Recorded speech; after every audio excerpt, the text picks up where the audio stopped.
Hey everyone, sorry for the delay, but we are now back with casting this series here between Houston and Cookies. Little quick follow-up for anyone who is, how do I say, who's forgotten like where we were in the series here. Cookies has 2 maps right now, Houston has 1, so this could potentially be the last map. But this one is Houston's pick, Galcian Territories. He is of course playing the Conef over here, the Rusty Boys. And I said during the, while I was reading the info.txt, this seems like a good pick ban for, or this seems like a good map for Houston, because I think he is going to go for some kind of early aggression here. Although actually he hasn't started Sandskimmer Fab just yet, but you never know. He is retaining the base spinner, so perhaps he's just making a couple cells first, and then he'll start moving out across the field with it. But yeah, this is definitely a rail rush map. I mean, just look at how open it is. There's a lot of permanent high ground that you can get, which is pretty oppressive, of course. Especially if you get this spawn, actually, that Cookies is on right now. It can be a really good rail rush map, but I feel like either way is pretty good. We've talked before about how like this hill right here is a really good position for like the green players, so I tend to favor this spawn here, but while the spawns are asymmetrical, I don't know if any one of them is particularly or necessarily better. I mean, there's one that I prefer, but I don't think that's doctrine by any means. But at any rate, maybe all of this commentary is for naught, because it seems like Houston is actually going for ref mode here, if I'm not mistaken. Yeah, he's trying to drop to get ref mode up here. Although actually, ooh. He's a little bit missaturated here, or that's not the word. He's got too many CUs, right? He's only got 5 here, so it's kind of surprising he actually managed to bank up that many CUs. Maybe he goes straight for a second PC or something. I don't know how he's gonna spend this money. It'll be interesting to see that develop. But for Cookies, it seems that he was indeed preempting the idea that, okay, this is going to be a rush then, right? Because it's Galcian Territories. He's gone for that production upgrade very, very early.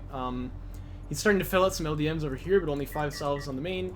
So he is committed to this idea of LAV spam here, which is definitely, I think, a really good blind counter if you think that your opponent is going to rail rush, because even if they don't, this isn't a map that you're going to, you know, like, really wish you hadn't played that way, right? And yeah, look at this. Houston's got the money to start another PC already. I mean, I think he should do it. At any rate, I mean, floating the money in the bank isn't going to do much, so, you know, might as well just start this up. Base spinner not really doing anything, though. I feel like this is maybe a mistake not to retire it. Ooh, it's starting to feel a bit sluggish now. I mean, look, he's building a salve here, but, like... I feel like he should have been doing something with all this money. Okay, Sandskimmer Fab going to start now, then. But this could have been started, like, a whole minute ago if he wanted to just go for it. So I really feel like getting a second PC maybe would have been okay. As it stands, though, he has no information on his opponent, so this is a problem for Conef, I suppose, that you can sometimes run into when you go ref mode.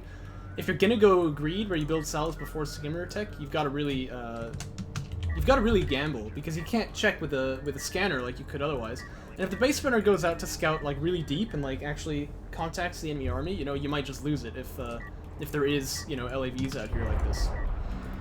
But regardless, enough of that. Looks like we're going to have the first scuffle here in just a moment. He's splitting one LAV out here to get scouting. I really like that, but most of them are coming down to the second base. He hasn't seen anything yet, so I'm sure that Cookies assumes this is ref mode. There's confirmation. And he has an SC on his way, so obviously if he can delay his opponent here a little bit, he'll be up in money probably as well, let alone army.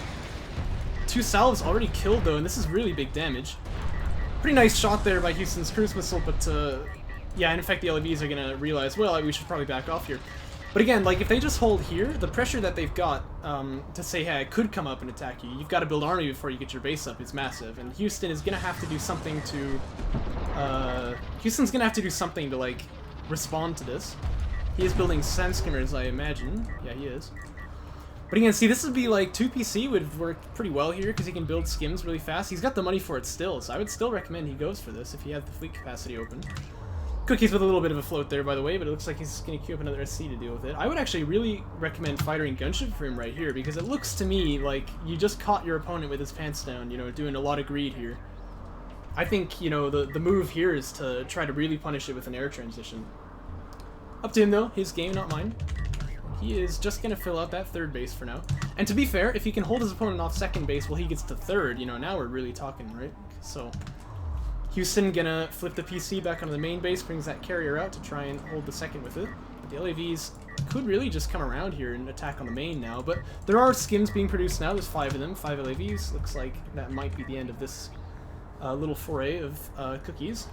And indeed, fighter and gunship tech does get locked in, and that's just what I wanted to see. 2 base spinners queued as well. Obviously, he's playing Soban, not like he's going to be able to turret drop with this. No need for the inventory upgrade, but that will be very nice because if he gets some field control, then he'll be able to extract. But Fighter and Gunship Tech actually, it's a big deny of field control because your opponent can't be out there, so it can facilitate the base runners to get out, but it's not necessarily field control of its own, so it'll be interesting to see how this plays out. But he probably will be able to extract with both of these, is kind of what I'm saying. He's kind of tracking these skims as well, but the skims have kind of leapfrogged the LAVs here to where they've sort of got them a little bit trapped, only the LAVs have high ground up here, so Houston's not going to take this fight, but he wants to try it anyway. 2 for 1, then 2 for 2. Okay, yeah, they trade okay. Now the skims have a bit of high ground, so the LAVs sort of have to make themselves scarce. And skims are faster, obviously, but they're not going to chase down there. Well, they did chase a little too far, but that's exactly why they wouldn't have gone further. So one of them does get picked off on the retreat there. And another production upgrade coming out for Cookies. Wow. Well, I really think this is a mistake, though, because obviously if he cancels this, he's got money to make a whole bunch of strike fighters right now. But he must be thinking, oh, and a little targeting jammer actually could have maybe, like, denied the artifact there, which would have been pretty sick. But he must be thinking, like, well, I need to get more LAVs here. But, like, look, there's Assault Railguns. I mean, this is where strike fighters are going to do really, really well. I would cancel that and just build some strike fighters if I were him. But choosing to play it a different way here. He is going to get one of these extractions out. Like I mentioned, the other artifact is up, but it's not clear that he can really go for it. He doesn't have Assault Pack yet either, so it's not like these LAVs can really easily jump on them. And he did use the targeting jammer as well, so he's not going to be able to use that to deny the Assault Railguns any chance to shoot back. This base runner should be denied though. Smoke is on cooldown, so down he goes. Oh, and these two skims here, a little bit out of position as well. Any little thing that you can pick up, you always want to take it, although he is going to lose an LAV for this, but now he wants to be a little scarce. Those Assault Railguns on high ground are going to do a lot of damage.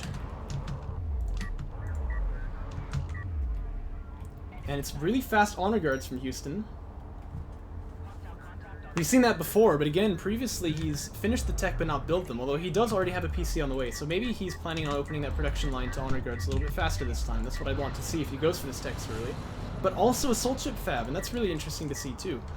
The real problem though is that right now what he needs is anti-air, and it might be Assault Cruisers like it was last game, but when you only see Strike Craft, I always say, you know, you've got to imagine air could be there, right? Because these units don't cost any RUs. It seems like he's freeing up his RU pool for something else, right? And I mean, in this case, you know, Cookies is just floating a lot of money, you know, in both ways, but oh, Houston is too. But, you know, better to be floating money than not have it, I will say that, but obviously when you only see LAVs like this, you've got to think, okay, could it be air? And if it could be air, when you're going rails, you're really vulnerable to air like that, you know, you ought to get some anti-air. And he'll be wishing he did now as the strike fighters are launching. Gonna claim their first victim in one volley there, takes out an Assault Railgun. A little bit of a... oh my gosh. Yeah, well, it looks like Houston's not interested in playing this one out at all. Very, very early GG there. 7 minutes 58. Probably a record for Cookies, to be honest. That's a pretty fast game. And that will be the end of the series then as well, I suppose, because Cookies goes 3-1, so he wins this. Pretty convincingly in the last game, I guess we could say, but man, that game 1 was just so epic. This series promised quite a lot, and it did deliver. Glad I watched it then. And thanks to you guys for tuning in as well. We'll move on to the next one.